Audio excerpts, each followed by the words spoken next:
Boa noite a todos. Mais uma noite de encontro com o professor Walter de Andrade, Projeto Iniciação. Boa noite.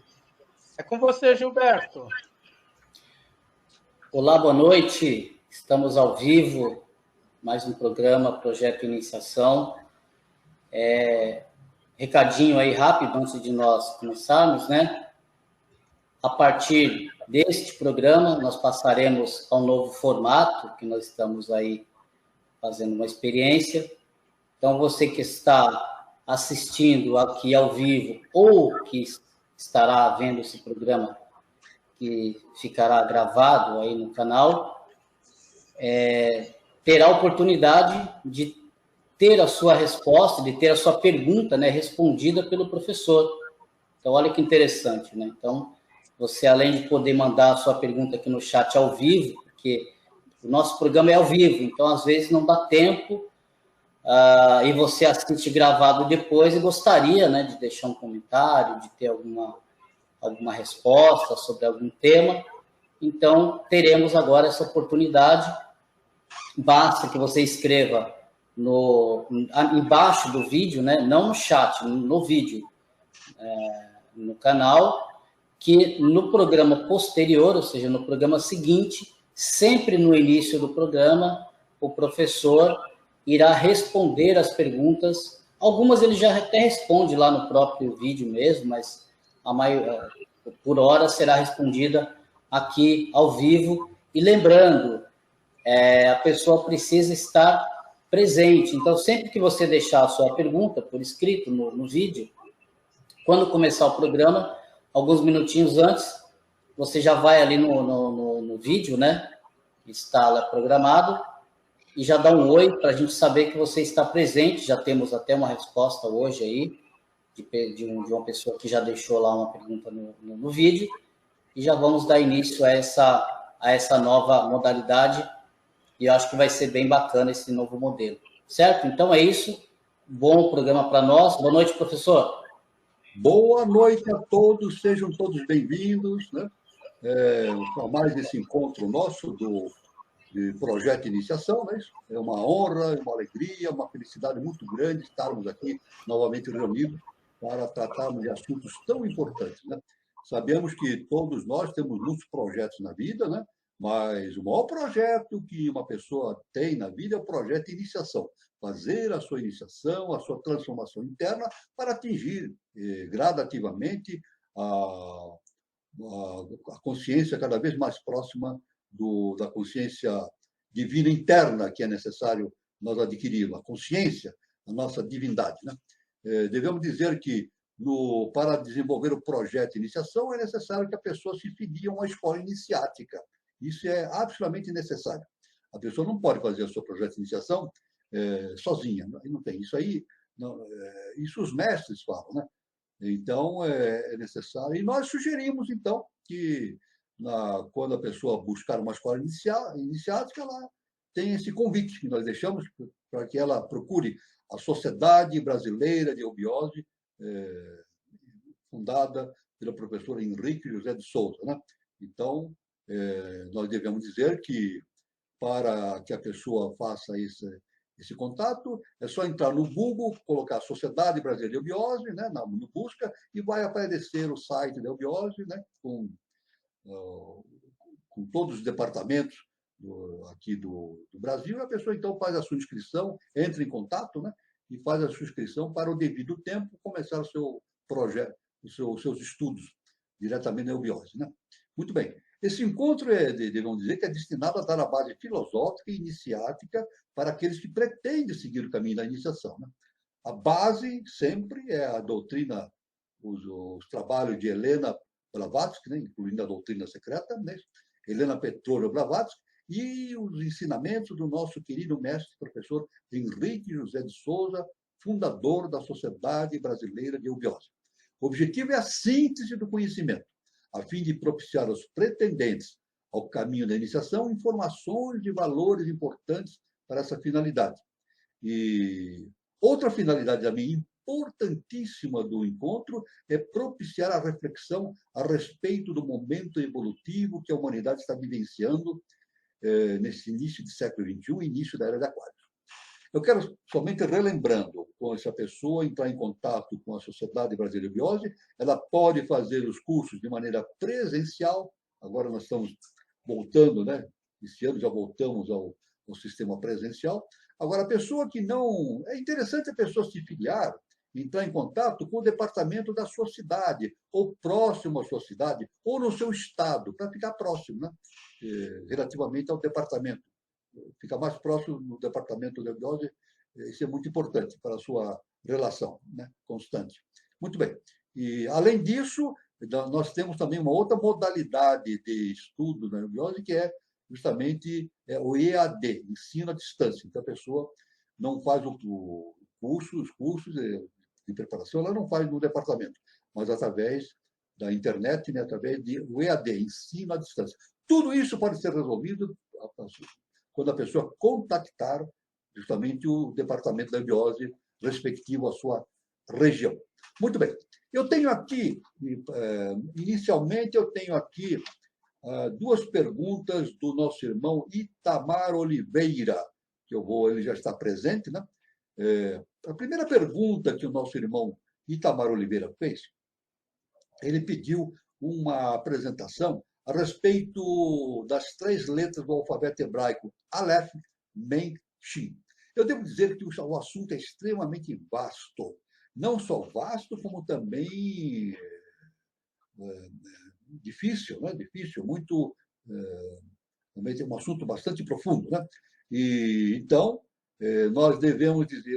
para dar essa resposta ao nosso Itamar Oliveira, eu coloquei no vídeo passado, ali onde tem a sessão de perguntas, eu indiquei um link onde tem um trabalho muito bonito, né, muito bom, a respeito do Aleph Mem Shin. O nosso irmão Itamar Oliveira já acessou, já agradeceu, tudo bem. Eu estou falando isso porque outras pessoas podem ir lá e acessar também e estudar todo aquele material disponível, né? Aí está, então, a mensagem que eu queria dizer a respeito da primeira pergunta que o nosso irmão Itamar Oliveira fez. A segunda pergunta que o nosso irmão Itamar fez, isso aí eu vou responder agora direto, né? Que podemos responder de maneira sintética, né? Ele perguntou assim: como podemos nos livrar de kamarupas? A eubiose tem alguma yoga para isso? Então, a resposta para todos, eu vou iniciando dizendo para todos a definição de kamarupa. Kamarupa justamente corresponde ao que os nossos irmãos espíritas chamam de cascão. Cascão. Os espíritas chamam de cascão. O que é um kamarupa? Nós temos o setenário, né? A tríade superior e o quaternário. Isso aí é a nossa constituição setenária. Agora, é claro que o quaternário faz parte constitui a nossa personalidade. E a nossa personalidade tem falhas, ela comete falhas, né? Isso é natural, somos humanos, né? Estamos passando pela experiência humana e cometemos falhas, erros, né? Isso aí, nós temos que ir corrigindo isso de maneira progressiva, assim, a fim de propiciar o nosso desenvolvimento da nossa consciência interna. Agora, o ensinamento esotérico, né, iniciático das idades, diz o seguinte: quando essa consciência interna, essa consciência da personalidade, do quaternário, comete erros muito grandes, erros, assim, comete erros enormes, que não dá para a gente nem imaginar o que seja, né? Então, erros dantescos. Né? Então, o que acontece? Há uma separação do quaternário da tríade. A tríade se afasta. Então, isso, evidentemente, porque se a personalidade se mantém numa vibração muito baixa, então aquele link de antacarana que existe entre a tríade superior e o quaternário se rompe. Então, a tríade vai embora. E só fica o quaternário. Esse quaternário que fica é uma personalidade, mas não é mais um ser humano, veja bem. Então, o que é um Kamarupa? Kamarupa, justamente, é uma entidade não humana, que tem o quaternário, mas não tem a tríade superior, um cascão, como os nossos irmãos espíritos dizem. Agora, o que acontece com esse Kamarupa? Ele vai se degradando, ele vai perdendo dimensões. Ele vai perdendo dimensões, perde a quarta dimensão, terceira dimensão, segunda dimensão, primeira dimensão e se extingue, vai perdendo. Qual é o futuro deste Kamarupa? Ele entra no que o nosso mestre denomina do cone sombrio da lua. É isso? Que é o inferno de Dante. É a mesma coisa que o inferno de Dante Alighieri. Ele entra nesse inferno, nesse cone sombrio da lua, e vai perdendo dimensões progressivamente, até que quando ele chegar a zero dimensão, ele é jogado na lua. A Lua, conforme Blavatsky, é uma lixeira cósmica. Então, é claro que nada se cria, como Lavoisier disse, né? Descobriu, nada se cria, nada se perde, tudo se transforma. Todas aquelas características do Kamarupa são lançadas finalmente na zero dimensão, na Lua. E lá o que sobra, nós nem podemos imaginar o que seja, né? É reciclado para novas investidas da lei, justamente do processo evolucional. Agora, o nosso irmão Itamar, então, diz assim: como podemos nos livrar dos Kamarupas? Kamarupa, como ele é uma entidade não humana, né, ele pode produzir aquilo que nos espíritos chamamos obsessão. Obsessão. Né? Então, o nosso irmão, eu entendi o que o nosso irmão Itamar falou. Uma pessoa pode se tornar obsediada, isso, sofrer um processo de obsessão através de um Kamarupa. É possível isso? É possível, sim. É possível a pessoa ser obsediada por um Kamarupa.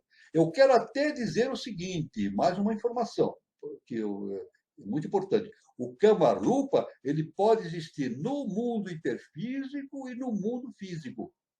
No mundo físico também. Uma pessoa que não tem a tríade superior, e não é um ser humano, ela pode ter uma existência semelhante ao ser humano e não tem a tríade superior.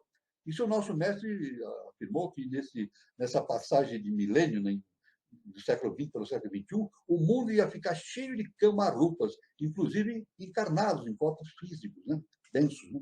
Então, agora, quando o Kamarupa está no hiperfísico, ele pode produzir um processo de obsessão na pessoa. Então, o nosso irmão Itamar Oliveira fala assim: como nós podemos nos proteger do Kamarupa, desses Kamarupa que nos rodeiam? Né? A Yoga tem alguma yoga? Então, eu diria, a resposta é o seguinte, olha, tudo no universo, a resposta é básica. Existe um princípio universal, é o seguinte, os semelhantes se atraem. É um princípio básico universal. Os semelhantes se atraem. Ora, se o Kamarupa tem uma vibração eminentemente não humana, tendendo para o animal, para as posições não humanas, e se a pessoa mantiver dentro dela uma vibração também muito baixa, então vai haver o quê? Uma aproximação do ser humano com o Kamarupa. O Kamarupa se aproxima. Isso por identidade vibratória. Então, como é que nós podemos nos proteger de uma possível obsessão através de um Kamarupa? Mantendo um padrão vibratório elevado. Aí está. Então, o nosso irmão pergunta, a eubiose tem alguma yoga? Não, a eubiose não tem uma yoga específica para isso, não tem. Mas a eubiose mostra o caminho para que nós possamos elevar o nosso padrão vibratório cada vez mais. Então, a pessoa, para a pessoa se proteger daquilo que existe ao redor dela, de padrões vibratórios inferiores, ela mantendo um padrão vibratório elevado, ela se protege da possibilidade desses processos de obsessão. Então, como é que é isso? Então, a pessoa deve manter o quê? O amor dentro dela, né? Isso, estudar, manter sempre a boa vontade, praticar boas ações, sempre manter pensamentos positivos de amor, perdão, fraternidade. Então, isso, praticamente, quando a pessoa mantém esse padrão elevado, o Kamarupa nem enxerga a presença dela. Certo? Olha bem, quando a pessoa mantém um padrão elevado, um Kamarupa, ele nem vai enxergar a presença da pessoa, porque o padrão vibratório dele é diferente, né? A pessoa está num padrão vibratório alto, o Kamarupa tem um padrão vibratório não humano baixo, então não há possibilidade dessa conexão. Então, essa é a resposta. Como é que nós podemos nos proteger da ação dos Kamarupas? Eu digo Kamarupas tanto encarnados como desencarnados. Estou dizendo isso, viu? Kamarupas que existem fisicamente, existe muito Kamarupa, seres, pessoas que parecem humanas e não são humanos, não têm atrito superior. Né? Então, e os Kamarupas que estão no plano hiperfísico. Então, essa é a resposta que eu posso dar para o nosso irmão Itamar. Né? A solução para o problema, para nos protegermos dos Kamarupas, é manter um padrão vibratório alto. E é claro que a gente pode dizer, a pessoa que está no projeto de iniciação, fazendo a sua transformação interna, ela está trabalhando permanentemente nisso, né?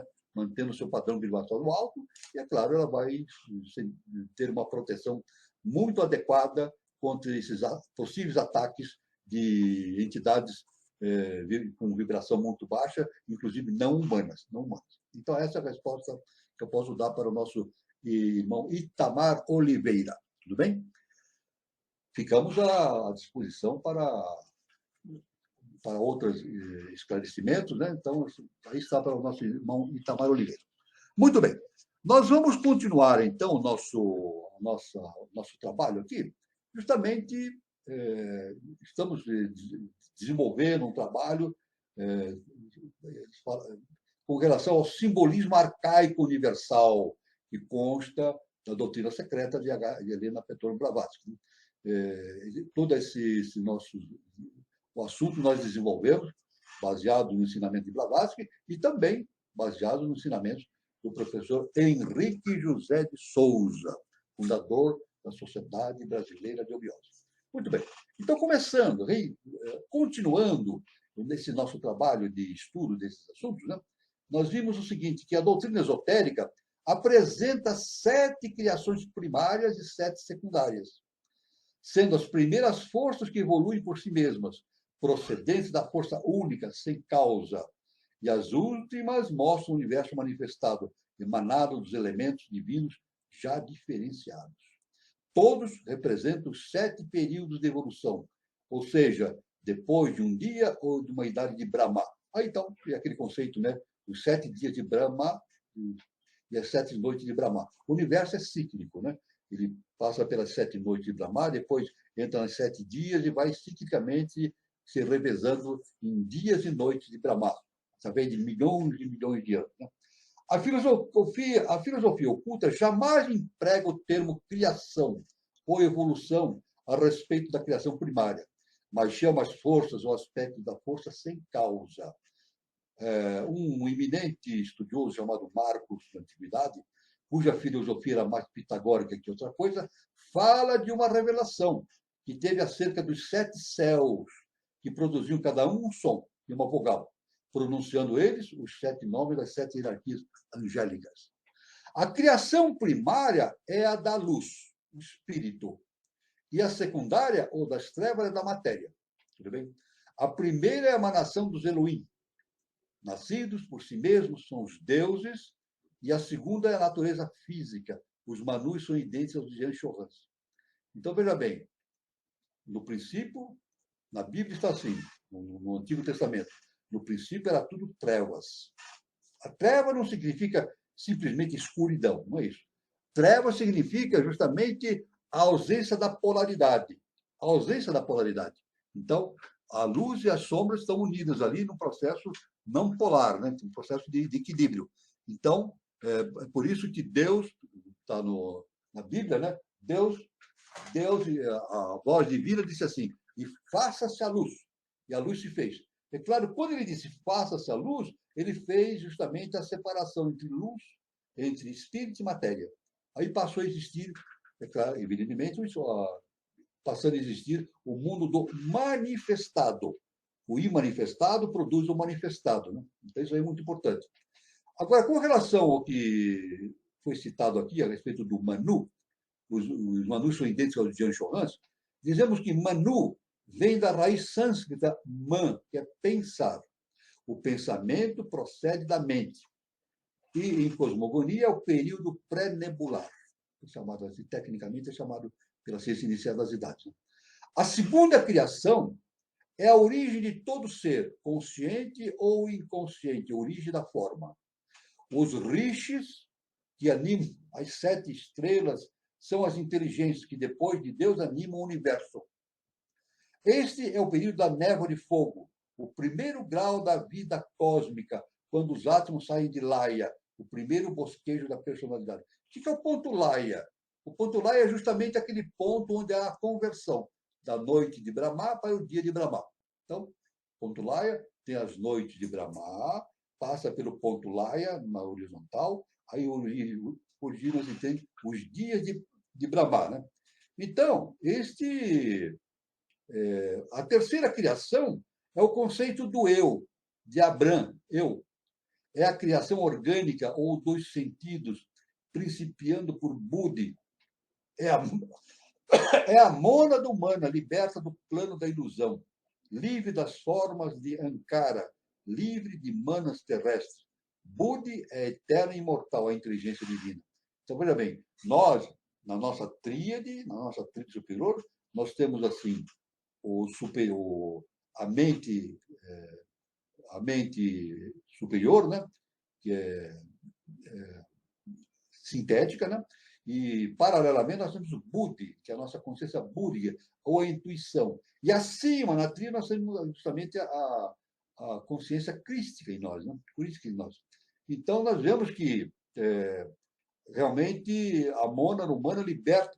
Quando ela atinge Budi, ela praticamente ela está se libertando da ilusão do mundo das formas, né? Fica livre do manas terrestre. Budi, evidentemente, é eterno e imortal, a inteligência divina. A quarta criação, seguindo nesse processo, né, que estamos abordando, a quarta criação é a evolução orgânica do reino vegetal. O ponto médio entre os 3 reinos e os 3 inferiores, que representam os 7 reinos esotéricos do cosmos e da Terra. A quinta criação, a dos animais sagrados, germe do conhecimento interno da consciência. Em nosso globo, durante a primeira ronda, a criação animal precede a do homem, enquanto os animais mamíferos se desenvolvem do homem em nossa quarta ronda no plano físico. Então, as primeiras raças que viveram, a primeira e segunda raça que viveram no planeta, no nosso quarto sistema evolutivo, não eram raças humanas. Né? Não eram raças humanas, eram raças não humanas. Depois, justamente na quarta cadeia evolutiva, no quarto globo, que é a nossa Terra, né? Então surgiram, na quarta ronda especificamente, começou a surgir então as raças humanas, a partir da Lemúria. Né? Até meados da Lemúria, os lemurianos eram animais. Depois de meados da Lemúria para frente, tornaram-se seres humanos, ou seja, houve a queda dos anjos e os anjos trouxeram a possibilidade do desenvolvimento da tríade superior para os lemurianos. Então, isso é muito importante, essa questão. Né? Então, a sexta criação, seguindo então na sequência, é a das divindades, os protótipos da primeira raça. Os seres criados, explica o Vishnu Purana, um tratado de enorme importância da Índia, né? Ainda quando são destruídos em suas formas individuais, nos períodos de dissolução, sendo afetados por atos bons ou maus de existências anteriores, jamais ficam isentos das suas consequências. Ou seja, a lei do karma permanece agindo sobre isso. Né? Quando Brahma produz um novo mundo, são eles a progênie de sua vontade. Concentrando sua mente em si mesmo, Brahma cria as 4 ordens de seres denominados deuses, demônios, progenitores e homens. Então, Brahma, quando se fala de Brahma, a gente fala do primeiro trono, o nosso Pai Celestial. É isso? Então, é de Brahma. Então, Brahma é o primeiro trono, o segundo trono, tem o segundo trono, né? Vishnu, né? E depois tem o terceiro trono, que é onde nós vivemos. Né? Os progenitores, então, de todos esses seres, são os Pitris. E são 7 classes de Pitris. Pitris são chamados também pais. A denominação de Pitris significa pais. A 7ª criação é a evolução dos seres, dos homens, dos seres humanos. A 8ª criação é um véu, pois se refere a um processo puramente mental, ao conhecimento da 9ª criação, na qual, por sua vez, se manifesta. Esta é a criação intelectual, a dos Sankhya's, da qual temos uma leve percepção. É a noção das nossas relações com os deuses, e especialmente os Kumaras, que são um reflexo da 6ª em nosso Manvantara. Então, a gente vê que é um processo gradativo, cíclico, né? Originando, sempre lembrando, né, que nós somos projeções da divindade, né? Nós somos projeções da mônada, né? Vivemos no mundo sob e temos a consciência da divindade em nós. Somos deuses, conforme Jesus falou, né? Vós sois deuses. Mas nos esquecemos da nossa origem, nos esquecemos da nossa identidade divina. Então, o processo da transformação interna é justamente o retorno à casa do Pai. É claro, se tudo vem de Brahma, não é verdade? A projeção da mônada vem de Brahma. E a mônada existe em Brahma. Então, o retorno é justamente voltar a Brahma, o primeiro trono, né? O primeiro logos. Né? Então, é claro que aí, então, existe todo um processo de evolução que no nosso sistema evolutivo, no quarto sistema, se projeta de maneira setenária. Por isso nós falamos a primeira, a segunda criação, a terceira, a quarta criação e assim por diante, até atingir uma 8ª coisa, que é a síntese, né? Depois vai uma 9ª coisa, uma 10ª coisa e assim por diante. É um processo cíclico, né? Em que a consciência vai se expandindo ao ponto do retorno, claro, muito enigmático a esse respeito. Com certeza, o retorno à casa ao projeto, a situação do imanifestado. É claro que essa relação entre o imanifestado e o manifestado é um enigma, é um mistério. A HPB diz que é o maior mistério que existe no nosso sistema evolutivo. Ou seja, é o maior mistério que existe no sistema solar. Essa relação entre o imanifestado e o manifestado. Nós não temos a menor ideia do que isso possa ser. O porquê dessas coisas, o porquê, né? Agora, e é interessante que nós não observamos em nenhum tratado, nenhum trabalho, alguma coisa pertinente a esse assunto. Podemos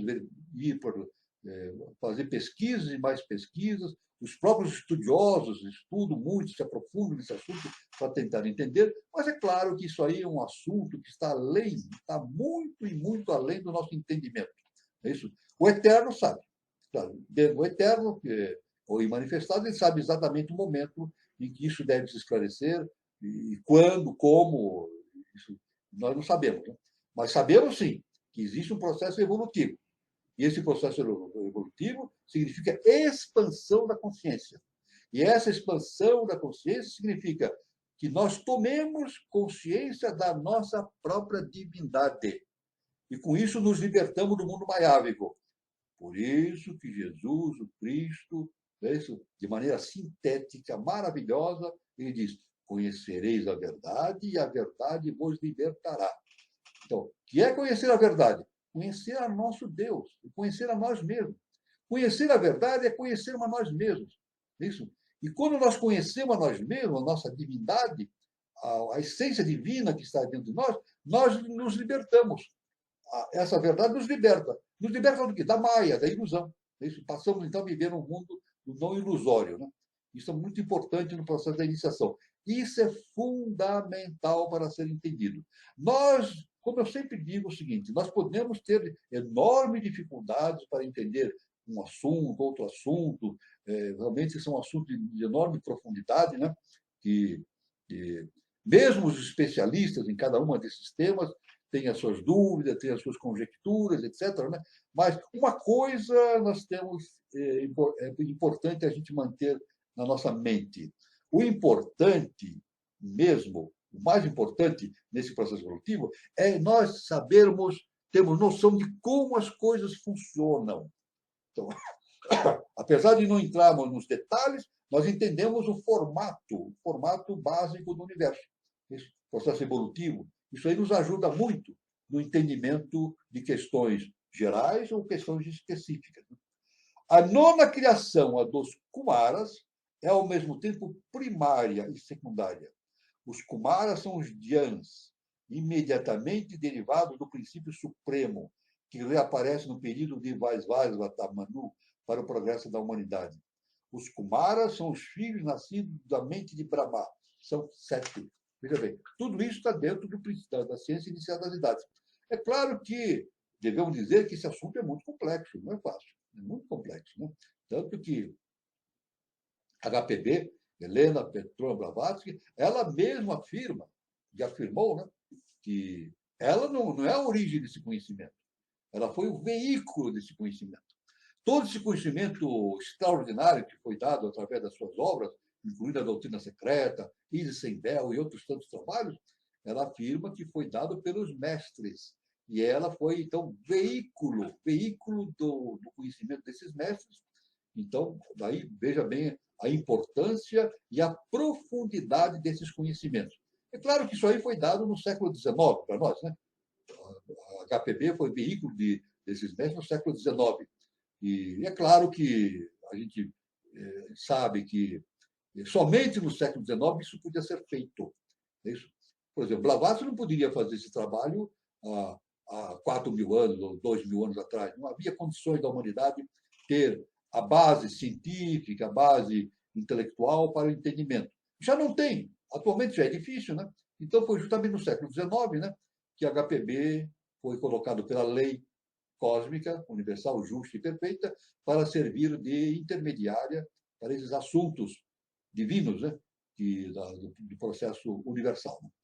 Seus nomes, esses Kumaras, seus nomes são, olha, Sanaka Kumara,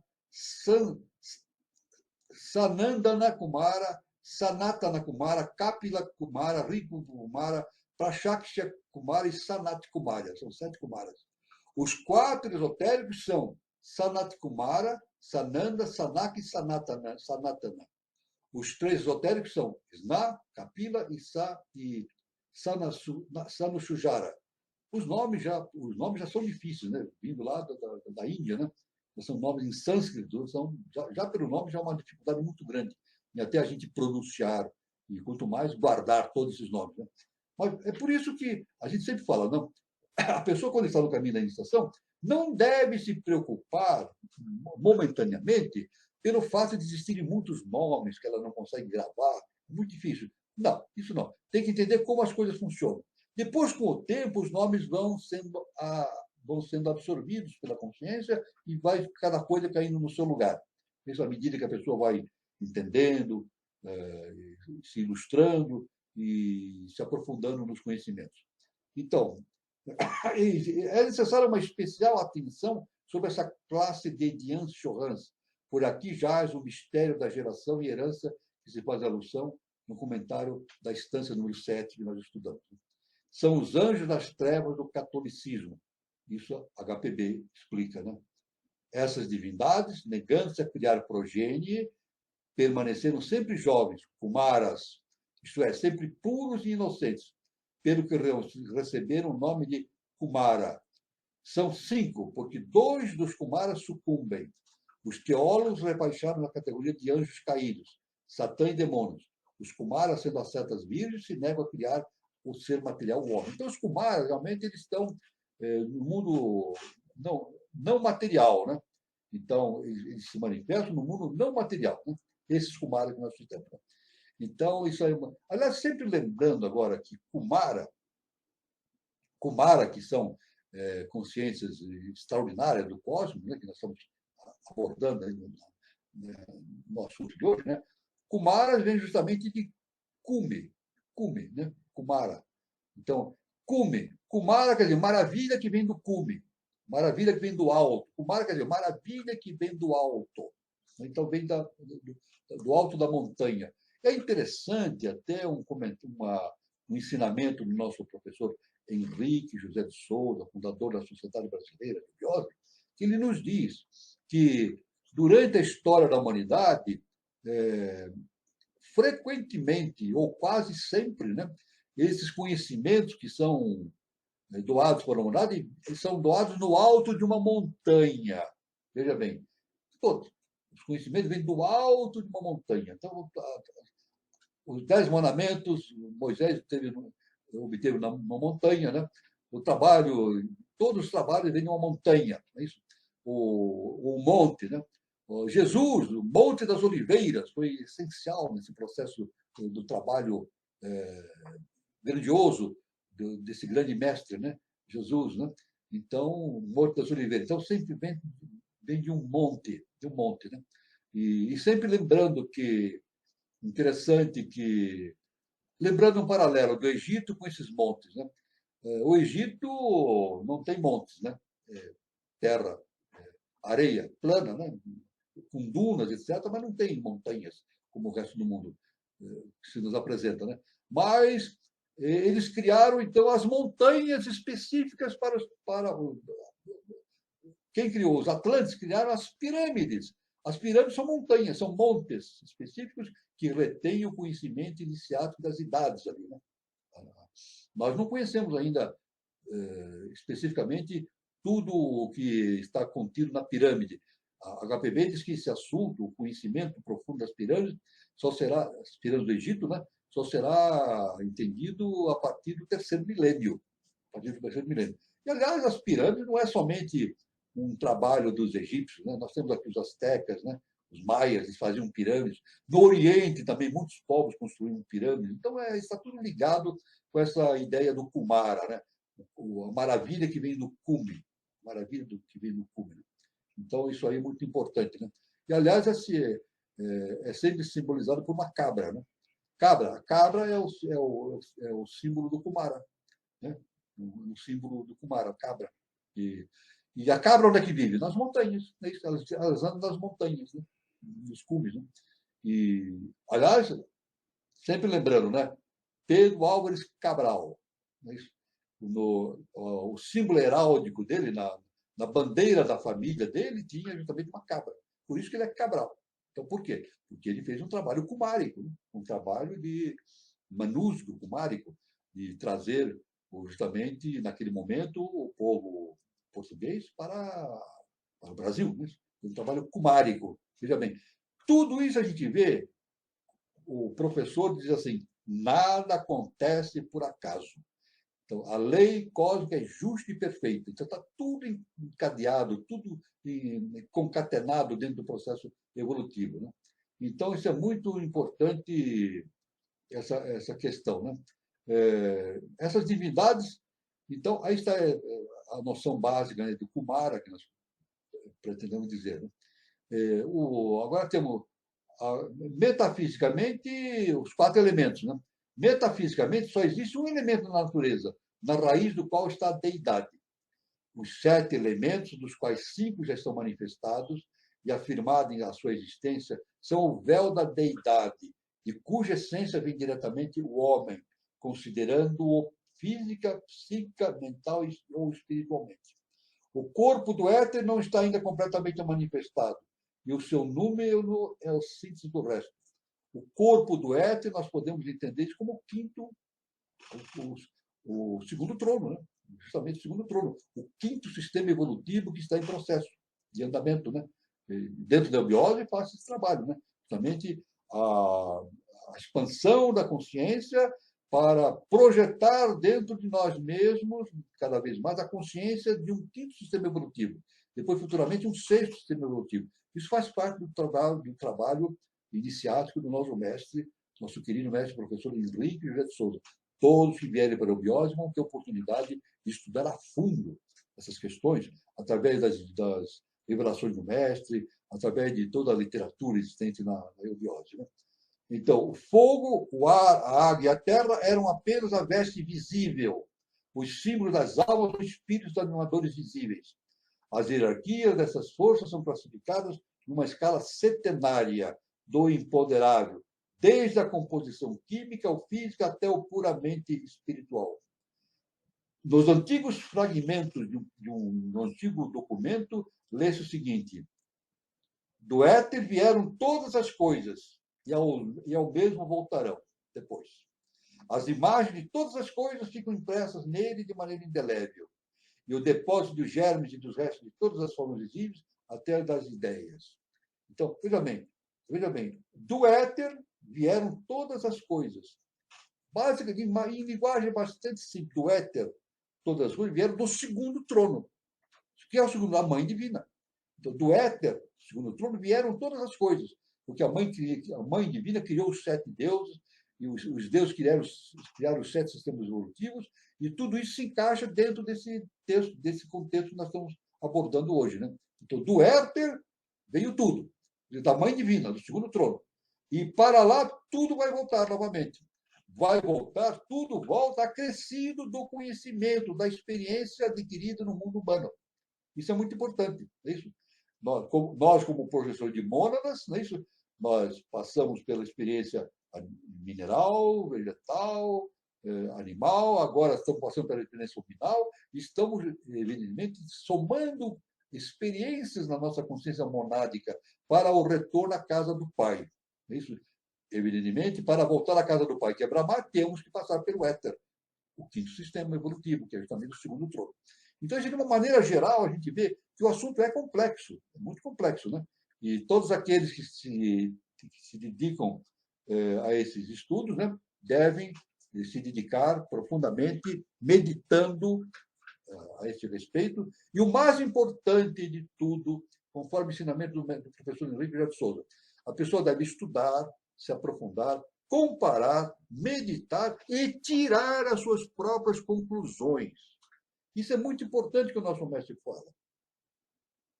A questão toda não é ficar repetindo o que está, não. É tirar as suas próprias conclusões. Ou seja, o que é tirar as próprias conclusões? É tirar é despertar aquele conhecimento que está dentro de si, trazer essa divindade para fora, tirando as suas próprias conclusões. Né? Por isso que no templo, lá na antiguidade, né, existia lá num templo, né, antigo, que diz: conhece a ti, homem, conhece a ti mesmo, e assim conhecereis os deuses e o universo. Isso é muito importante, então, essa questão do autoconhecimento, e que, em resumo, faz parte do projeto de iniciação. Então, finalizando a exposição de hoje, né, até esse momento, isso faz parte do projeto de iniciação. A expansão da nossa consciência para que a gente possa abarcar, entender todo esse sistema evolutivo universal de maneira bastante próxima da realidade que o Eterno nos possibilita. Né? Muito bem. Eu vou passar agora a palavra ao nosso irmão Carlos para as suas considerações e o encaminhamento do nosso encontro. Parabéns, professor. E realmente é um conhecimento complexo, muito complexo.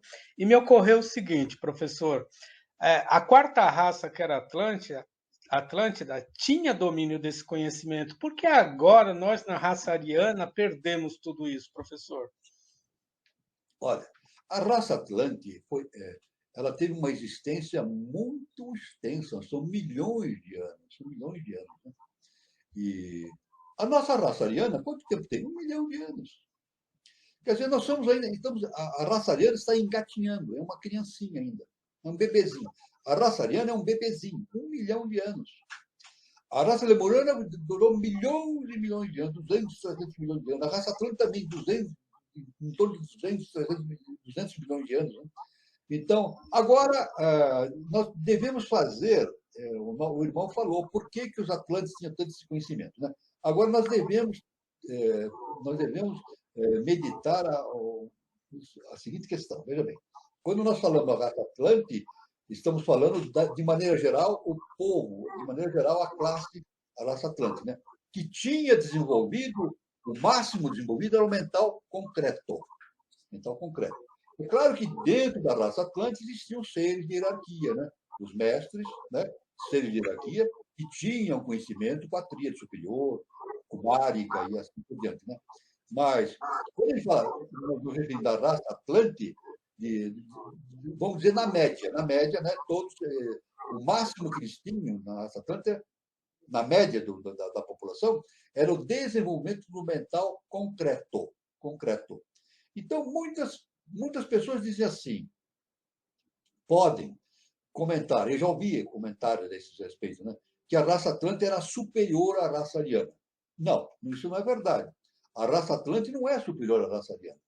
Eles tinham muitos conhecimentos dentro da compartimentação, dentro do compartimento que eles podiam entender. É isso, de maneira geral, na média, né? Mas a raça ariana é mais evoluída no sentido, vamos dizer assim, no projeto evolutivo, a raça ariana tem mais possibilidades de entendimento do que a raça Atlante. Só não entende mais porque é muito novinha ainda, 1 milhão de anos, né? 1 milhão de anos. O nosso mestre agora nos deu essa indicação do terceiro milênio, com a dilatação do conhecimento da raça ariana rumo a um novo estado de consciência, que é o 3005, né? Inclusive, no ano 3005, que é justamente o motivo do nosso canal chamar-se Conexão 3005, né?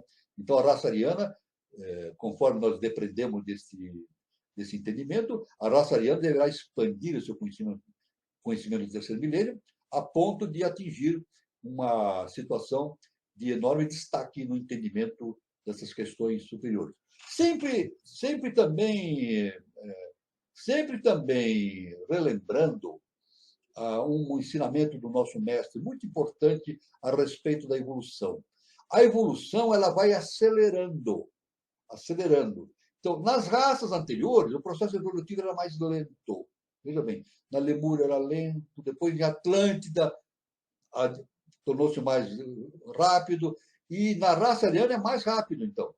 Então, isso o nosso mestre nos diz. Quanto mais a evolução se processa, mais rápido é o processo evolutivo. A coisa vai se processando de maneira bastante acelerada. Então, 1 milhão de anos temos, né, a raça ariana. 1000 anos para o ano 3005. Mas, conforme as projeções dadas pelo nosso mestre, né, isso, inclusive da própria HPB, também falando sobre o terceiro milênio, etc., né, a raça ariana deverá produzir, ter frutos muito importantes no sentido do conhecimento. Não toda a raça ariana, né?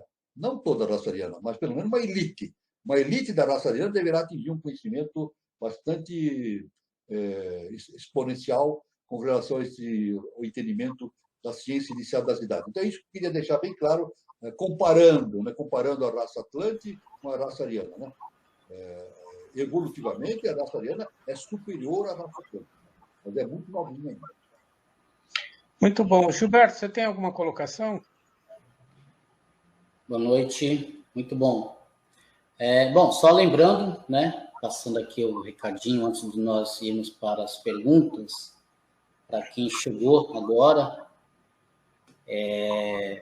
a partir deste programa, né, nós estamos respondendo as perguntas que estão sendo postadas no vídeo. Então, você que está acompanhando aqui ao vivo, ou que irá ver esse vídeo no meio da semana, depois gravado no YouTube, então você vai ter a oportunidade, caso você não tenha a tua pergunta respondida aqui no chat ao vivo, porque nós estamos fazendo ao vivo, então às vezes pode passar alguma pergunta sem resposta, ou você assiste o vídeo depois, né? Então, a partir de agora, você, além de ter a oportunidade de ter a tua pergunta respondida aqui, ao vivo, você ainda pode deixar a sua pergunta no vídeo. Você coloca aqui embaixo, né, no vídeo, escreve, e no programa seguinte, sempre no início do programa, o professor irá responder a sua pergunta que vai ficar escrita no vídeo. Importante, você deve estar você deve estar aqui para a resposta. Então, você entra, né, no próximo programa, você deixa a tua pergunta, entra uns minutinhos antes e coloca a tua mensagem aqui no chat. Olha, já estou aqui, e aí o professor vai, sempre no começo do programa, ele vai responder as perguntas aí postadas. Então, tem um canal a mais, certo? Dado o recado, vamos lá, Carlos.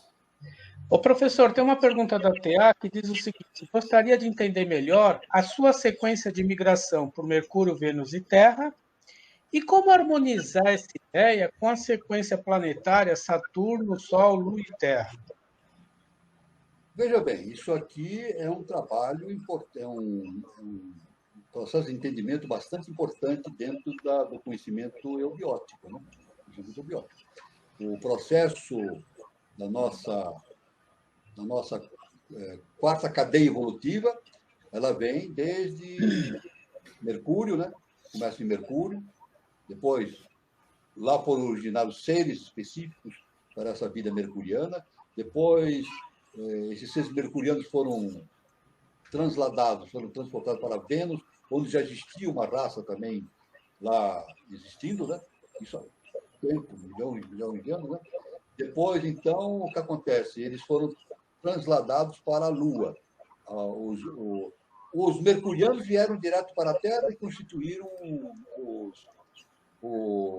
a raça lemuriana, primitiva, né?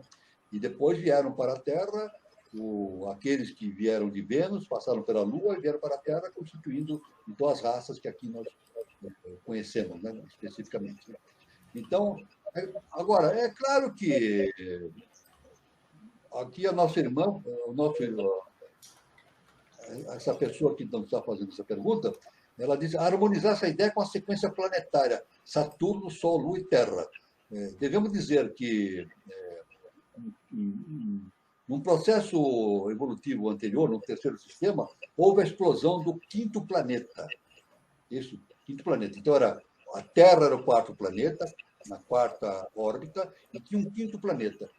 Isso por motivos evolutivos, ligado ao quinto explosão, o planeta explodiu. E originou, então, o quê? Provocou essa explosão empurrou a Terra da quarta órbita para a terceira órbita, invadindo a órbita da Lua. A Lua é um planeta. Na verdade, a Lua é um planeta que gira ao redor do Sol, girava ao redor do Sol. Quando a Terra invadiu a órbita da Lua, ela atraiu a Lua, porque no maior a Lua passou a girar em torno da Terra. Então, na verdade, esse é o sistema. O processo evolutivo segue, no nosso sistema solar, segue essa sequência. Mercúrio, Vênus, Lua, Terra. É isso.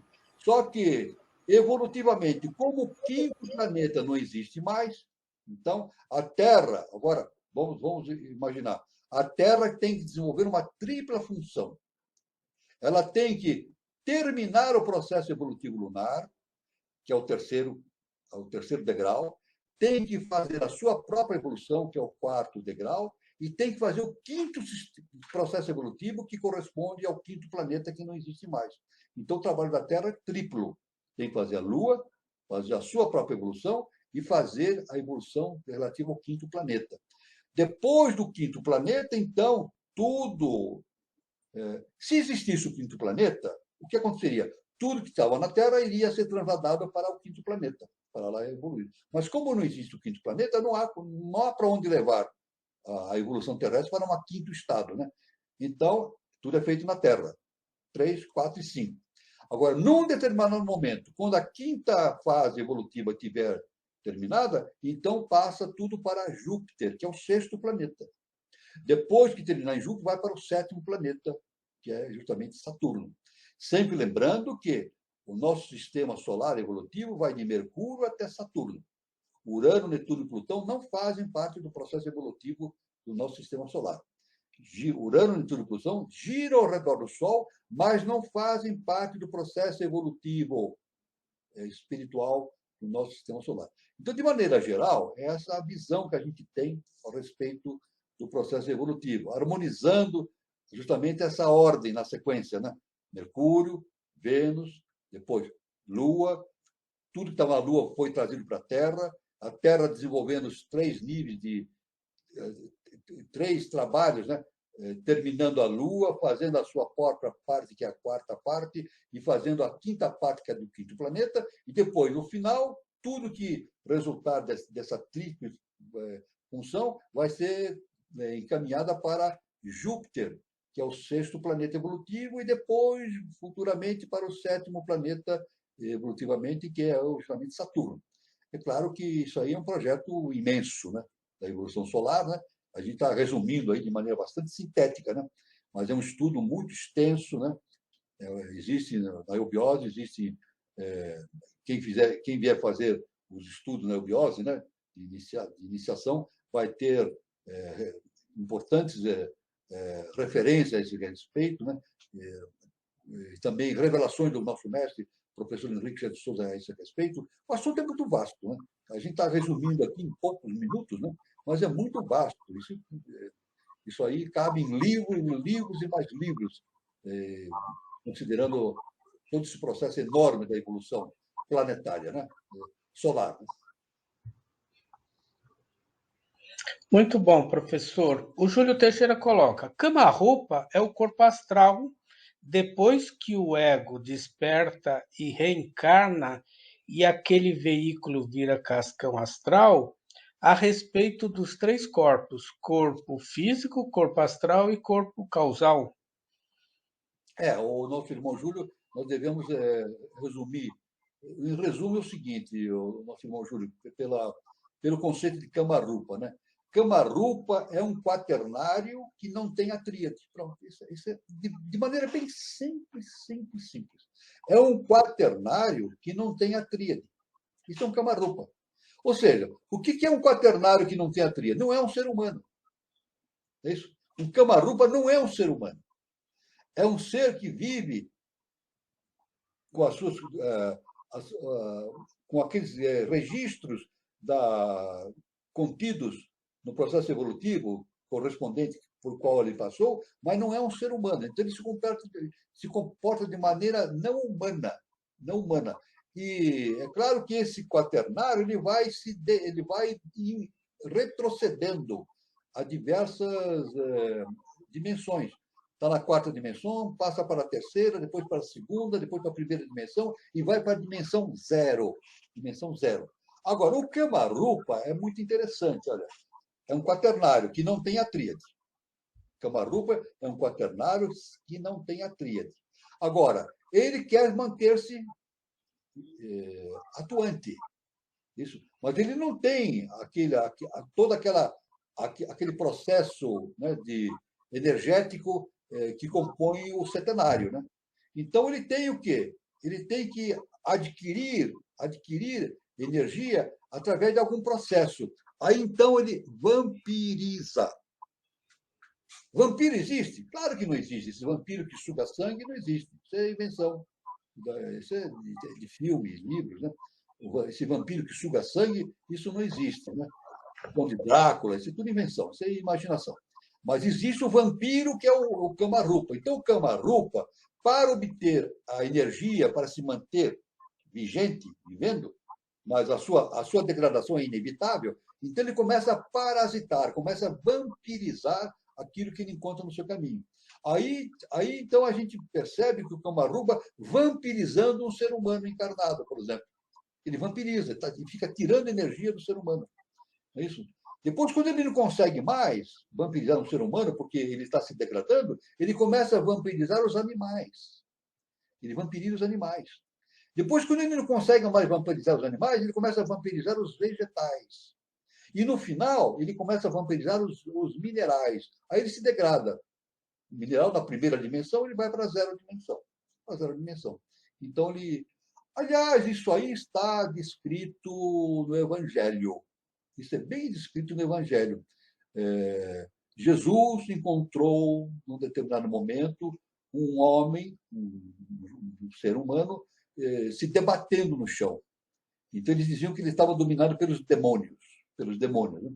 E ele estava se debatendo no chão, dominado por demônios. Então, isso está no Evangelho.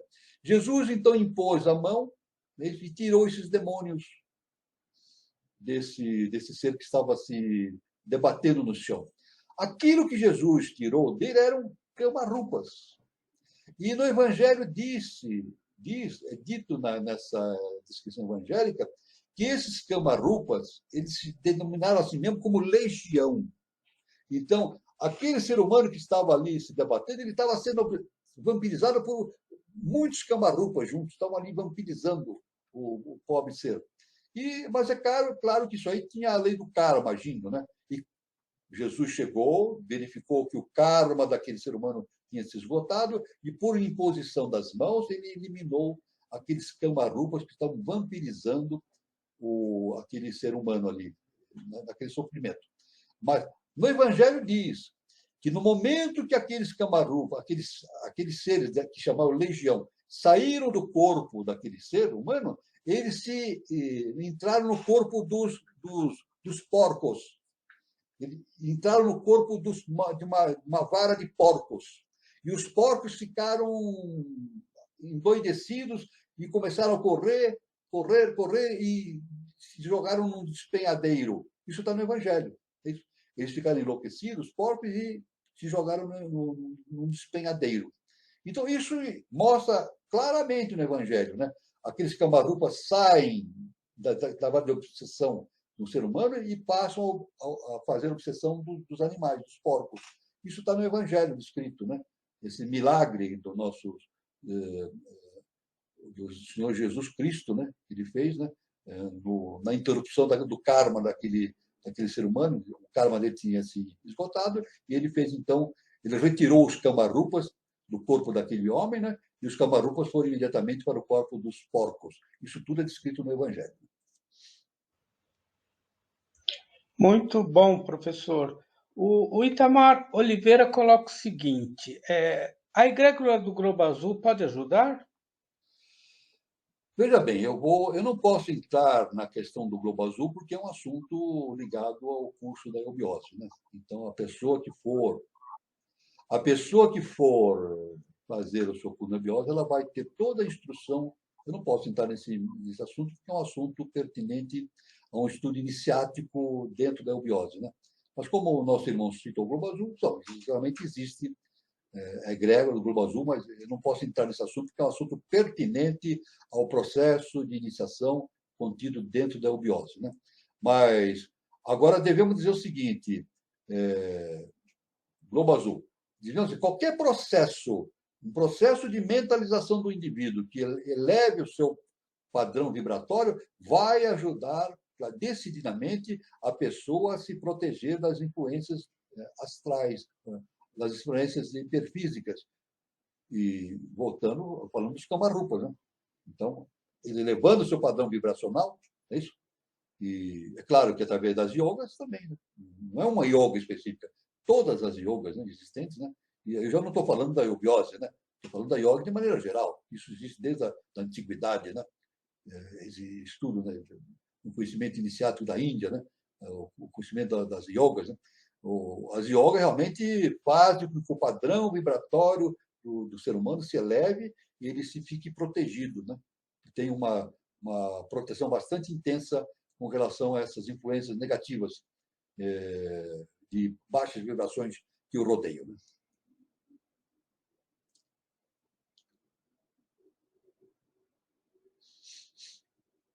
Professor, a Renata Monteiro, ela pede: professor, pode falar um pouco sobre o mental superior?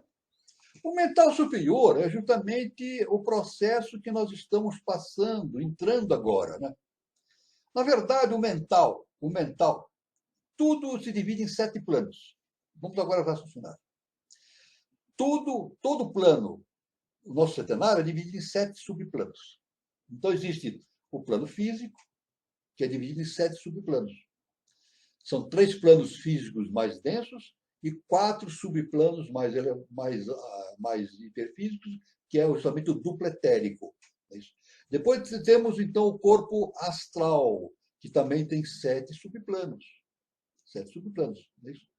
E tanto que é por isso que a gente fala em baixo astral, alto astral, não é isso? A gente não fala isso? Ah, está no baixo astral. Claro. A pessoa que está no baixo astral está lá naquele plano mais inferior do astral, uma vibração muito baixa, muito grosseira.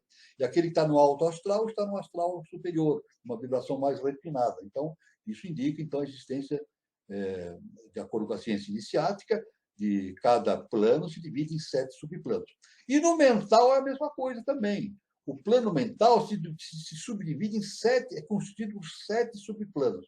Só que, então, agora especificamente, os 4 subplanos mais inferiores é o mental concreto. E os três subplanos superiores é o mental sintético, abstrato. Então, hoje, o ser humano, isso desenvolvido na Atlântida foi desenvolvido justamente esses 4 níveis do mental concreto. É isso? Então, o que a Atlântida desenvolveu? O que foi desenvolvido na Atlântida? Justamente o processo de ação no mental concreto, nesses 4 subplanos mais inferiores do plano mental. E os 3 subplanos superiores, isso, constitui o plano do mental superior, o mental abstrato, que faz parte do quê? Da existência da 5ª raça-mãe ariana. Então, nós temos aqui a tríade superior, é isso? Nós temos aqui, de um lado, num vértice, nós temos o mental superior. Depois, Budi no outro verso e Atman no verso superior. Então, a raça ariana está desenvolvendo justamente os 3 subplanos do mental superior. Os 3 subplanos. É claro que 3 subplanos. Nós ainda estamos no primeiro, nesse terceiro plano aqui. Temos 3 para desenvolver. Estamos ainda nesse mais baixo desenvolvendo, né? Futuramente, nós desenvolveremos o segundo subplano e o primeiro subplano do mental. Então, esse é o conceito geral que nós temos a respeito do mental abstrato, do mental, né, de maneira geral. São 7 subplanos, 4 planos inferiores ao mental concreto e 3 subplanos superiores ao mental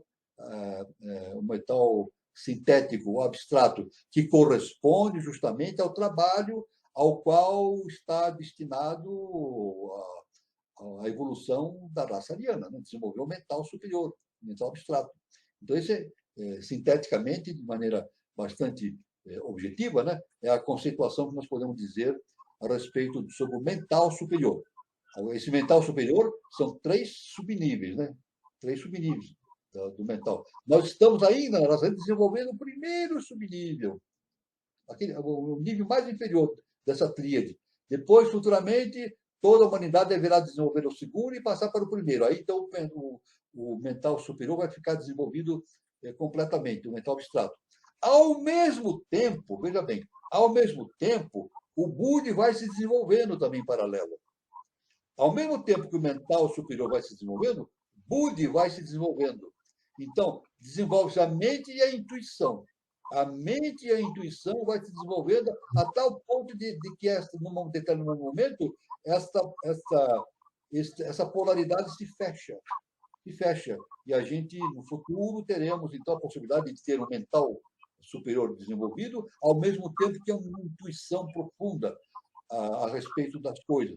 Então, o nosso processo de entendimento de tudo que é relativo à ciência inicial da verdade depende exatamente, profundamente, decididamente, do desenvolvimento mental superior e da intuição. É isso. Hoje, a intuição não é considerada pela ciência acadêmica. A ciência acadêmica desconsidera a intuição. É isso. Se algum cientista falar assim, eu intuitivamente eu cheguei à seguinte conclusão, ele está fora do terreno da ciência acadêmica. Ele vai ser rejeitado, porque a intuição não é aceita como um processo de conhecimento. Né? Então, tanto que Einstein falou o seguinte, mais importante do que o conhecimento é a imaginação. Ele falou isso de maneira simbólica. Ele podia, na verdade, ele queria dizer, mais importante do que o conhecimento, o mental, é a intuição. Ele só não falou isso porque não casava com o conhecimento da ciência acadêmica. Aí está, então, uma resposta bastante sintética para a nossa querida irmã Renata.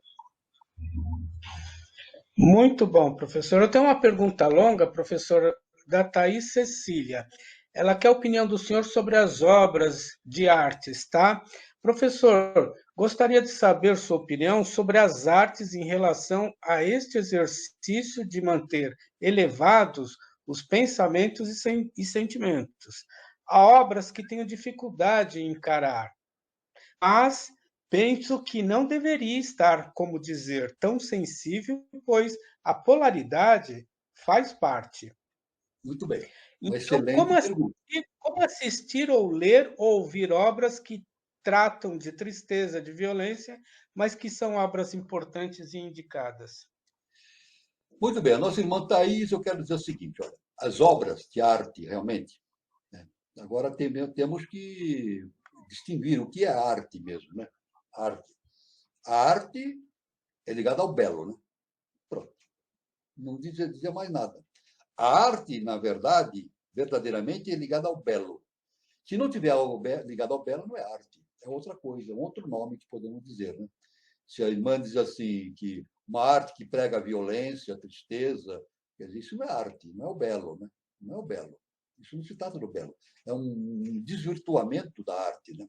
Porque a arte, na verdade, ela é projeção arquetipal. Veja, isso é muito importante. Um artista que trabalha com o belo, ele traz esse belo do mundo superior, dos arquétipos. É isso? Então, quando o Leonardo da Vinci pintou a Mona Lisa, ou outros quadros e outras obras que ele fez, ele não criou aquilo, ele apenas projetou do mundo arquetipal para o mundo físico aquilo que existe no mundo hiperfísico, no mundo superior. Então, o artista, verdadeiramente, aquele que traz a, aquilo que traz as obras de arte, né, o belo para a Terra, eles são o quê? Veículos do belo. É por isso que, na maioria das vezes, a gente tem dificuldade de entender as obras de arte, né? Porque as obras de arte são extraordinárias, né? Porque baseado nesse conhecimento, né, de que o artista ele traz o artista que é veículo do belo, ele traz esse belo do mundo superior para o mundo projetando para o mundo físico denso, né? Tanto que o próprio tinha um grande escultor, um escultor lá que agora me escapa o nome, Michelangelo, me lembrei, Michelangelo, né? Um grande escultor e pintor, né? Ele uma vez perguntaram para Michelangelo, né? Como é que ele conseguia fazer obras tão extraordinárias a partir de um bloco de mármore, um bloco de granito, de mármore, né? A partir de um bloco de mármore, ele fazia uma obra maravilhosa. Como é que ele conseguia fazer isso? Perguntaram para ele. Então, Michelangelo falou o seguinte, a obra já está contida naquele mármore. Olha o que ele falou. A obra de arte já está embutida naquele mármore. Eu apenas tiro os excessos. Ele falou isso. A obra já está incluída no mármore. Está ali. Ele vê a obra dentro do mármore. Ele vê a obra dentro do mármore. Ele apenas tira os excessos. Ou seja, ele ajusta o físico ao arquétipo. Olha, essa obra de arte. Ele ajusta o físico ao arquétipo. Então, por isso, olha, Michelangelo, ele falou, eu tiro os excessos. Veja que coisa extraordinária. O Michelangelo é um ser de hierarquia, né? Um ser de hierarquia, que trouxe obras maravilhosas para o mundo, né? Michelangelo, né? E Leonardo da Vinci e outros tantos, né? Então esses seres que trazem essa obra, eles trazem justamente do mundo arquetipal. Nada existe. É como Salomão falou em seus escritos, ele dizia, né? Ele dizia o seguinte: nada existe de novo sobre o sol. Salomão disse isso, né? Nada existe de novo sobre o sol, né? E Lavoisier descobriu isso, nada se cria, nada se perde, isso tudo se transforma.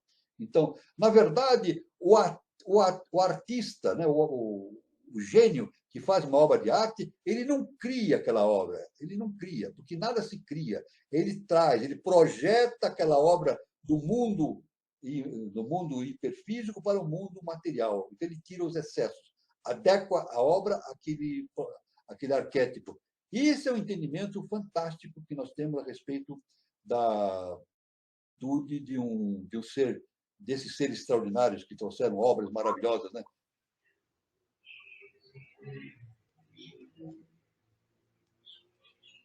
É o que eu posso falar para a nossa irmã Thaís. O assunto é muito vasto. É muito vasto, professor. A Marley Aparecida Bichilha, ela coloca, no mental superior está o corpo causal, professor? Exatamente, exatamente. Há muitos autores, eu devo dizer o seguinte, isso é muito, nos meus estudos eu vejo uma séria controvérsia a respeito desses estudos, né? Tem alguns autores que afirmam que o corpo causal é a tríade superior. Muitos afirmam que o corpo causal é a tríade superior. Agora, muitos outros autores e outros trabalhos, é o que eu sigo, né? O mental superior é o corpo causal. O corpo superior é o corpo causal. É isso. Ali está registrado toda a experiência humana é levada para o corpo causal. É isso, através dos átomos permanentes. De cada divisão do setenário, né? Os átomos permanentes são os átomos superiores de cada nível do hiperfísico, são absorvidos pelo corpo causal. E ali, então, fica toda a história do indivíduo. Nada se perde. Nada. Lavoisier novamente. Olha, Lavoisier, nada se cria, nada se perde, tudo se transforma. Uma lei cósmica. Então, nada se perde. Então, através dos átomos permanentes que saem dos níveis do hiperfísico, é contido no corpo causal. Por isso que é corpo causal, é a causa. Ele é a causa de tudo. No reencarne, quando o indivíduo vai reencarnar, então, todo o processo de reencarnação vem do corpo causal para o mundo objetivo. Aí vem todo o registro kármico, né? Aí define todo o processo evolutivo do indivíduo, do corpo causal. E o corpo causal tem uma importante relação com o processo da iniciação. Isso. No Antigo Egito, se a gente for na grande pirâmide de Quéops, nós temos lá na Câmara do Rei, nós temos algo que parece um sarcófago, mas não é um sarcófago. Iniciaticamente é uma pia batismal. Ali, na antiguidade, quando um indivíduo, um ser humano, fazia o processo de iniciação, ele era levado à Câmara do Rei, colocado dentro daquela pia batismal. E ele era desdobrado. E o seu corpo causal era desfeito. E quando ele voltava, ele se incorporava num corpo causal agora de um iniciado. Assim era o processo de iniciação no Antigo Egito, né? Então, o processo de iniciação ocorre justamente pela transformação desse corpo causal. O corpo causal do iniciado é algo extraordinário, é brilhante, tem um brilho extraordinário, né? Então, justamente, por isso que é chamado corpo causal, ele é a causa de tudo, né? O que acontece no mundo mais denso, né? E o corpo causal é justamente o corpo causal é o nosso mental superior. Muito bom, professor. Tem bastante perguntas. Se não der para colocar, o senhor responde depois. O Vitor Guedes pergunta: podemos considerar o aspecto búdio, intuição, como uma terceira mente que vem logo após humana superior? Isso, às vezes, tem essa conotação. Né? Tem essa conotação. Essa conotação existe dentro da obra, dentro do nosso. Inclusive, no desenvolvimento da nossa raça, quinta raça-mãe, nós estamos na quinta sub-raça, né? E está se desenvolvendo no Brasil a sexta sub-raça e a sétima sub-raça. A sexta sub-raça é justamente a união, o equilíbrio entre o mental superior, e o mental superior e a intuição, né? Tanto que essa sexta sub-raça é chamada de bimânica. Olha só que interessante pela obra, né? Essa sexta sub-raça que está surgindo no Brasil chama-se raça bimânica. Mânica quer dizer derivada do mental, mente, né? Então, bimânica quer dizer o mental superior e a intuição, na verdade. Só que o processo intuitivo é diferente. O processo intuitivo é diferente do processo mental, né? O mental analisa, pesquisa, etc., né? Pela intuição, não é a meditação. Na eubiose, o mental superior chama-se dharana. A intuição é dhyana. Isso, então, isso aqui. Então, o processo de dhyana é a meditação. Então, pelo Budi, pelo corpo búdico, a pessoa desenvolve o seu processo de meditação. Daí, quando ele atinge esse equilíbrio, né? Esse equilíbrio se estabelece com o desenvolvimento desses dois planos, né? Considerados mentais, né? Bimânicos, né? O mental superior e a intuição. Aí, quando isso se estabelece, então desenvolve no indivíduo o topo da tríade, que é justamente o Cristo interno, Manas. Desenvolve-se o Cristo interno. Aí, quando isso acontece, então o indivíduo tem a sua tríade totalmente desenvolvida, ele torna-se um adepto. Veja bem, torna-se um adepto.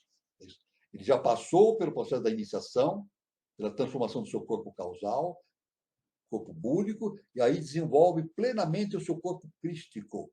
Aí, então, ele torna-se um adepto. Nesse momento, então, ele torna-se um ser superior. Ele não está mais na experiência humana. Ele passa da experiência humana para a experiência super-humana.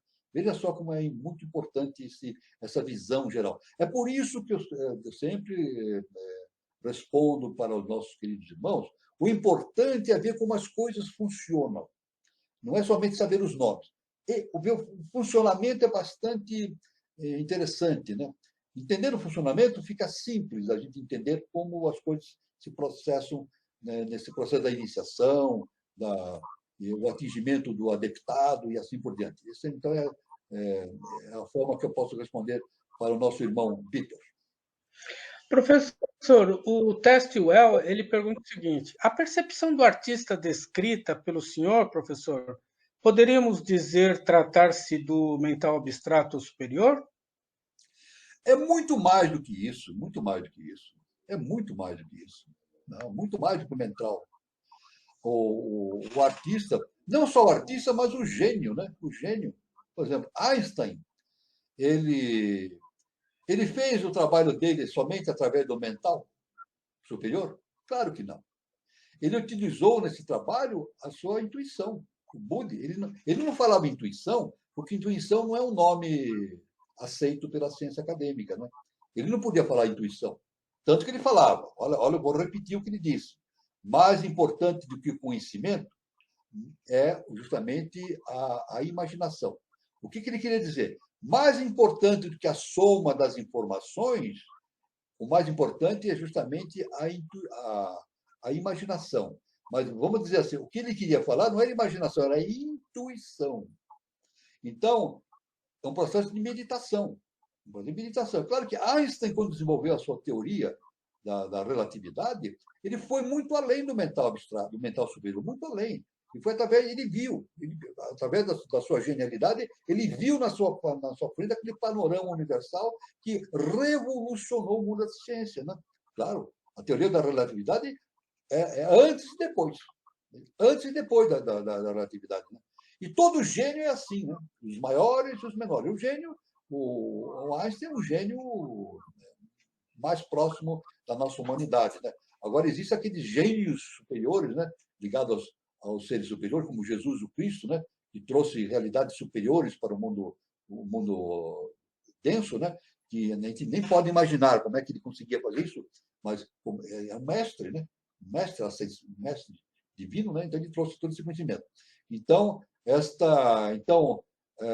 a percepção do artista vai muito mais além do que o mental abstrato. Ele vai para o Budi, né? E Budi justamente é a meditação. Ele consegue ver as coisas de maneira diferenciada no plano superior, né? Ou seja, ele consegue penetrar nos mundos internos. Ele consegue entrar em contato com aquilo que está contido nos mundos internos e trazer aqueles elementos dos mundos internos para o mundo da objetividade. Então, esse é o trabalho fantástico de um gênio, né? De um ser genial.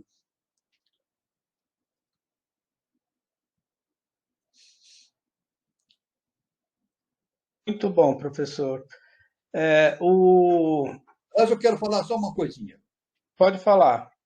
Num determinado livro, eu não vou citar o livro, mas eu vou dar a experiência interessante contida nesse livro.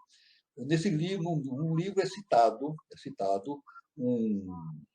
um determinado ser, um discípulo com o seu mestre. Então ele vai estar nos mundos internos, os dois. Daí nos mundos internos ele vê na parede dos mundos internos, ele vê lá justamente a pintura de Leonardo da Vinci, né? Qual é a pintura lá? A Virgem. Como me lembre, por favor. Pietà, professor? Hã? Pietà? Não, aquela imagem da moça lá, Mona Lisa, Mona Lisa. A Mona Lisa. Então ele viu, esse discípulo viu na parede, num determinado setor dos mundos internos, ele viu aquele quadro da Mona Lisa. Então ele falou para o seu mestre, olha, a Mona Lisa, olha, o quadro está lá no Museu do Louvre, né? É uma cópia, ele falou, é uma cópia da Mona Lisa, o quadro verdadeiro está lá no Louvre. Aí o seu mestre falou o seguinte, não, é o contrário. Aquele quadro que está no Louvre é cópia dessa Mona Lisa que está nos mundos internos. Então, o que aconteceu? Leonardo da Vinci viu a Mona Lisa, através do seu contato com os mundos internos, viu a Mona Lisa e trouxe a obra para o mundo objetivo. É isso. Então, esse é o processo de trazer dos mundos superiores, dos arquétipos, para o mundo objetivo as obras de arte. Isso realmente é uma coisa fantástica a ser considerada por nós. Muito bom, professor. Muito bom, viu, professor? Eu vou colocar aqui agora os recados que a gente tem. Toda terça-feira aqui no Conexão 3005 nós temos a nossa roda de conversa. E nesta terça-feira, 13 de setembro de 2022, no mesmo horário, às 20h40, teremos o tema de Trilogia, parte 1. Geopolítica, desafios atuais desde o ponto de vista espiritual. Do mundo das causas, lei, amor e sabedoria, para o mundo dos efeitos, a trajetória da humanidade relatada nas mitologias e história com ciclos, tradições e conectividade ao divino. Análise das mudanças e desafios na geopolítica do terceiro milênio, com Arthur Alonso Novelli, palestrante da Galícia, Espanha, Fernando Mesquita, mediador convidado aqui de São Paulo, e moderação, Daniela Troncoso e Eduardo Nunes. Então, prestigie nessa próxima terça-feira. E a gente já tem também agendado aqui para o dia 20, terça-feira seguinte, né, dia 20 de setembro, a nossa roda de conversa com o tema Narcoterrorismo Internacional e seus reflexos no Brasil. Vai ser ministrado pelo nosso colega Castelo Branco, tá? Deputado estadual por São Paulo, capitão do Exército formado nas Agulhas Negras. Então, esse tema será debatido posteriormente no dia 20, né? Cadeia mundial que retroalimenta crimes, estas ameaças requer um combate do Estado e também a prevenção da família, tá? E eu também queria falar sobre o Café. O Café é um grupo teatral de Santana, né, do departamento de Santana, e ele vai ter uma apresentação em outubro, e o tema será sobre a televisão. Então, esse café vai ser uma brasa, Amora. Então, vai ser um espetáculo, já tem dia 23 de outubro, o horário está aqui também, e será num teatro, numa escola ali na Zona Norte, perto de Tucuruvi, tá? O teatro Sir Isaac Newton. Então, todos os nossos encontros eu vou colocando mais informações para vocês, tá? E eu também queria falar sobre o Espaço Shakti da Nova Era. Esse Espaço Shakti da Nova Era fica lá em São Lourenço, na Praça Jefferson de Souza, 38, anexo 1. Então, se vocês estiverem passando por São Lourenço, visite o espaço, que vale a pena. Aí, e mais informações, vocês podem adquirir pelo WhatsApp. O telefone é prefixo 35 99756 6874. Vamos ver se tem mais pergunta, professor. Mas tem algumas perguntas ainda, professor, que vai ficar para o próximo encontro, viu? Tem muita gente agradecendo também, tá, professor? E eu acho que a gente agora vai ter que ficar nas considerações finais, porque já deu 1h30. Tudo bem. Pessoal, eu queria agradecer o encontro de hoje, foi maravilhoso, foi bem dinâmico, muita informação, muita pergunta, e eu quero deixar para vocês um grande abraço e até o nosso próximo encontro. Bom final de sábado, bom final de semana e até o nosso próximo encontro. E você, Gilberto?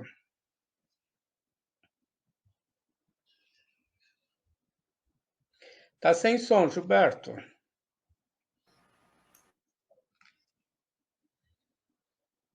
Pode falar.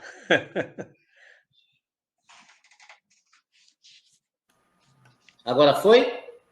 Foi, pode ir. Agora vai. Bom, vamos lá então, né? Depois de 2 tentativas, agradecer mais o encontro de hoje e aos que não tiveram aí a sua pergunta respondida, ou que queiram aprofundar ou fazer uma outra pergunta, aqueles que tiveram, nós temos aí a opção. Você pode, depois que terminar aqui a nossa apresentação, você vai lá no YouTube, assim que tiver o vídeo disponível, às vezes leva alguns minutos, né?